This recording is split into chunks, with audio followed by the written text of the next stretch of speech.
परिचय। राहुल के पास फिरकी है। वह फिरकी को हाथ में लेकर दौड़ना शुरू करता है। देखो, उसके हाथ की फिरकी घूम रही है। यह कैसे घूमती है? देखो, लड़का पतंग उड़ा रहा है। पतंग बहुत ऊंचाई पर उड़ रही है। यह कैसे उड़ती है? फिरकी वायु के प्रवाह के कारण उड़ती है और इसी तरह पतंग भी उड़ती है। आइए, इस पाठ में हम कुछ और हवा के तथ्य के बारे में जानें।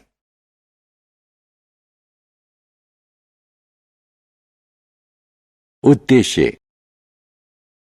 इस पाठ के अंत में आप निम्न करने में सक्षम हो जाएंगे: वायु को परिभाषित करना, वायु के विभिन्न घटकों की व्याख्या करना, वायु के गुण धर्म एवं उपयोगों के बारे में जानना, एक मिश्रण के रूप में वायु की व्याख्या करना।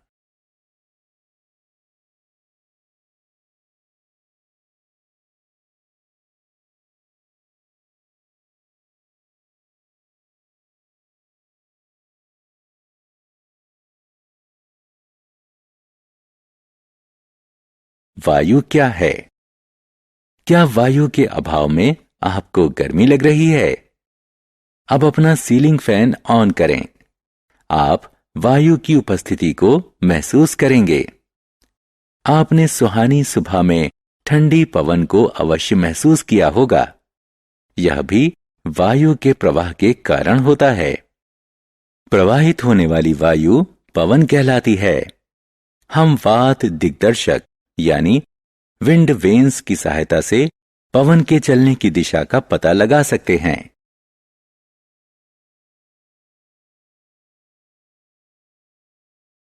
वायु के गुणधर्म।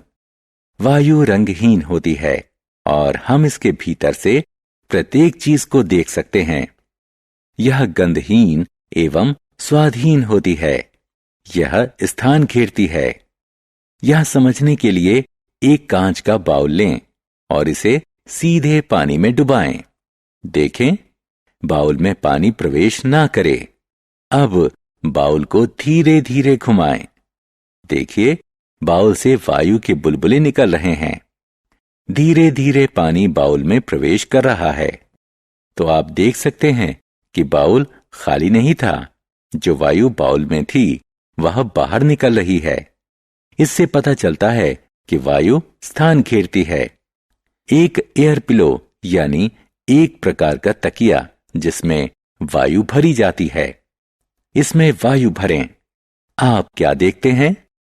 इसका आकार बढ़ रहा है। इससे पता चलता है कि वायु स्थान घेरती है और इसका कोई निश्चित आकार नहीं होता है।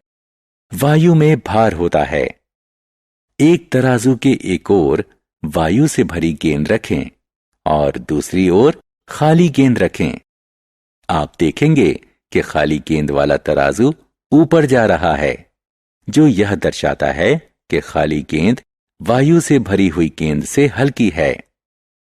अब दो खाली परख नली लें और इनके मुंह पर एक एक गुब्बारा बांधें। इनमें से एक परख नली को गर्म पानी से भरे पैन में रखें और दूसरी को बर्फ से भरे पैन में रखें। अब ध्यान से देखें। गर्म पानी में रखी परख नली का गुब्बारा फूलने लगता है। ऐसा इसलिए होता है क्योंकि गर्म पानी परख नली की वायु को गर्म करता है और बर्फ दूसरी परख नली को ठंडा करती है। जब वायु गर्म होती है तो इसका विस्तार होता है और यह ऊपर उठती है, जिसके कारण गुब्बारा फूल जाता है।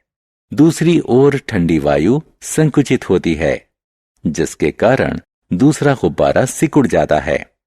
इससे पता चलता है कि वायु दाब उत्पन्न करती है।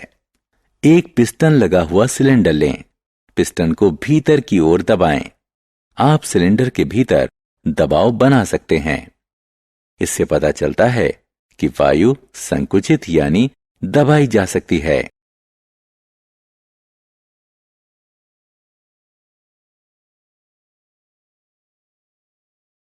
वायु का सम्मिश्रण। वायु किस चीज से बनी है? वायु नाइट्रोजन, ऑक्सीजन, कार्बन डाइऑक्साइड और अन्य दुर्लभ गैसों से बनी है। आप इस तालिका में देख सकते हैं कि वायुमंडल में सबसे ज्यादा नाइट्रोजन का हिस्सा है, उसके बाद ऑक्सीजन, उसके बाद कुछ दुर्लभ गैसों का हिस्सा है और सबसे कम हिस्सा कार्बन डाइऑक्साइड का है। जल वाष्प, धुआं और धूल की उपस्थिति बहुत कम मात्रा में है। तो इस तरह आप देख सकते हैं कि वायु विभिन्न गैसों का मिश्रण है।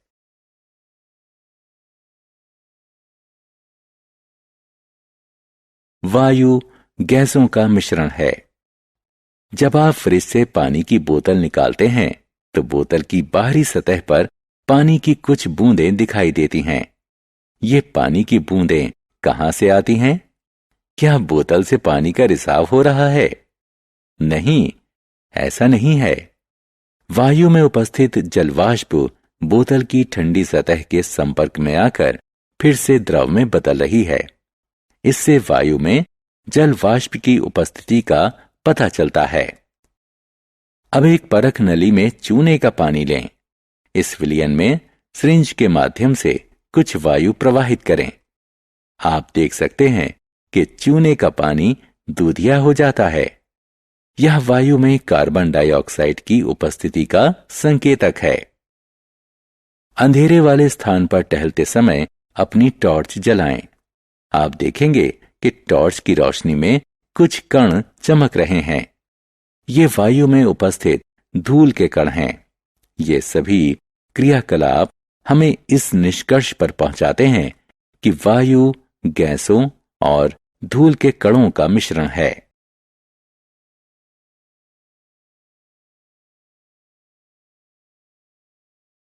सारांश। आइए हमने जो कुछ सीखा है उसे संक्षेप में दोहराएं। वायु सभी स्थानों पर पाई जाती है। वायु अदृश्य, रंगहीन, गंधहीन और स्वादहीन है। हम वायु को अनुभव कर सकते हैं।